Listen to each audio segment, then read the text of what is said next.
Hey everybody, I'm HondaPro Jason, and this is a 2019 Honda CRV hybrid with a 2-liter hybrid motor. This vehicle is available in Europe. I'm here in the UK, and Honda UK gave it to me to drive around for the weekend. We've put about 500 miles on this vehicle so far. It has been awesome, and I'm going to show you all around it, inside, outside, all the cool features, all the neat things. And at the end of this video, I want you guys to tell me if you think this vehicle should be in your country. It's in Europe now. I would love to see this coming to the US. So let's check this thing out, starting with the key. Key's a little bit different than the ones we have in the US. If you look at this key here, you'll see something missing. There's no panic switch. And when you press the lock button, you normally would hear a beep in the US. Listen. You hear nothing, which has been a little bit hard here in the UK because, well, I forgot where I parked. I couldn't find the car. So UK, if you're listening, I would love to see a panic button or some sort of beeping when you lock the doors. When you unlock the back tailgate, you can use the hands-free. Watch this. Open it up, simply kick underneath and walk back. Again, there's no beeping, the lights just light, and the back tailgate opens up. Inside is going to be very similar to the regular CRV with one major change: lack of storage. Because back here is where the batteries go. So there's really no storage area back here. These back seats do go down. You just pull this handle here or this handle here, and you still have all the room you possibly need, which is just simply awesome. This is hollowed out slightly, so you can have your tie downs and your tie downs in front. So when you're ready to close the rear tailgate, you can press your remote or press this button, but listen, there's no beeping sound. Come around to the side, you guys are going to see the side of the vehicle looks very similar to the US. Really no major difference. So the same 18-inch wheels, the same chrome, everything looks pretty similar. The big difference though is, even though we have the window down trick, you press unlock once, you press unlock again, and all the windows go down and the sunroof opens up, just like the US. The difference is you can actually do locking. Watch what happens when you press lock twice and hold it.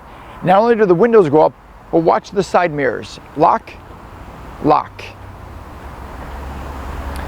The side mirrors automatically fold in. How cool is that? Because they have automatic power folding mirrors that we don't have in the US. I would love to see that feature. Coming up to the front, you guys will see this hybrid badge, same as all the other Hondas. The headlights look a little bit different. We don't have these two little extra headlights here, but otherwise it's a very similar design. It has full sensing just like we do in the US, so it has lane keep assist, adaptive cruise control with low speed follow, the same features we have in the US. There's a couple extras I'll show you inside in a moment. And now let's get into the driver's seat. Just kidding, we're in the UK. There is no driver's seat here, it's on the other side. Let's go over there and check it out. You wouldn't believe how many times I actually did this while I was in the UK. It's quite embarrassing.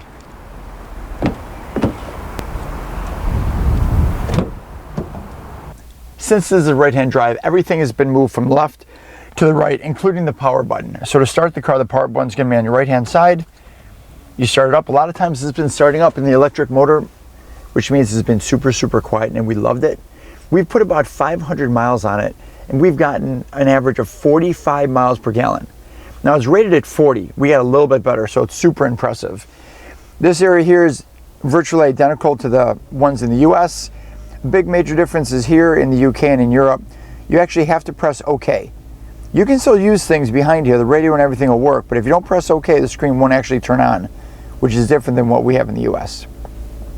This is all the same. They're still using AHA radio. We have a sport button for a little extra power, econ button, save more gas, and then an EV lock button that'll actually lock it into EV. You have electronic gear selector, parking brake, brake hold, cup holders are the same. These inputs down here, HDMI they have, 1.5, one for the USBs, and then another power outlet. Otherwise, everything looks very identical. There is one big difference.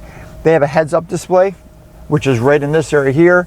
And what you do is you press a button, and what's going to happen is you're going to see the head-up display actually show up right there. And then inside the head-up display, you can see the speed of the street you're on, the miles per hour you're going. You can also go into your sensing technologies, a blank screen, the charge and power monitor, and then a compass or turn-by-turn directions, which is really nice. And then pressing the information button here, you'll have a couple of options we don't have in the US. This here is basically a video game. You want to keep your car in the middle, and to play the game, if you go too far up or too far down, you're accelerating too hard or braking too hard. So to get the best gas mileage, play the game and keep it right in the middle. And then here you can go right into your battery charge, your flow meter, which is really neat because not only does it show the flow to the front wheels, but since it's a hybrid all-wheel drive, it shows the meter to the rear wheels too. So it shows how much power, where it's getting the power from in all four wheels, which is really, really cool. You have your gas mileage meter, your timer, navigation, speed limit, your speed limit limiter, which is interesting. It's much like a cruise control, but once you set the speed limiter, you can actually put your foot all the way down on the gas pedal and you won't change speed. So that's really good out here because they have a lot of speed limit areas where the speed will drop to 40 miles an hour and you cannot go over 40. So you just give it gas and you won't go over 40. If you need to pass, you press a little bit harder and there's a little bit of a little button at the very end of the accelerator. And when you push that with your foot, you can't accelerate past it. Otherwise it won't let you. Your attention monitor system, your all-wheel drive system. And then who has their seatbelts on? This is interesting too, because unlike the US, they show all seatbelt positions and who's belted and who's not belted, which is kind of cool. Your music, phone, miles, and kilometers per hour. Not many people know this, but here in the UK, they actually use miles per hour, while the rest of Europe actually uses kilometers per hour. And you have the heated steering wheel. This was super, super cool to drive around with. Your regular sensing technologies, and then your HUD information right inside there with a couple of other sensing technologies that you can turn on and turn off. Other than that, the inside looks very similar. We do have the button right there for your mirrors that are power activated. You simply press this button and the mirrors automatically go in and go out. With a couple of extra controls up here, most of them used for the sunroof. And this sunroof isn't a sunroof. It's a complete glass roof. How beautiful is this? Now the front of it opens up and the back of it slides with a shade. And we've had really good weather here in London, so we've been using this quite a bit. What a great feature. Rear seats are heated, and you also have an auto up and auto down window feature for the rear. Check this out. Auto down and auto up for the rear. One feature I would love to see come to the US are adjustable headrests. Check these things out. You can actually adjust the headrest forward or backwards. Now let's check under the hood.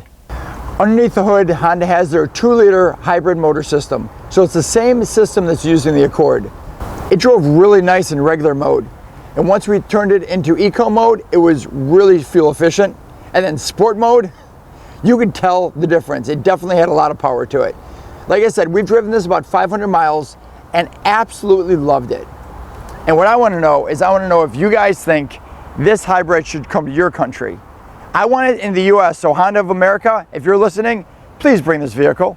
In the comments below, tell me what country you want this to come to.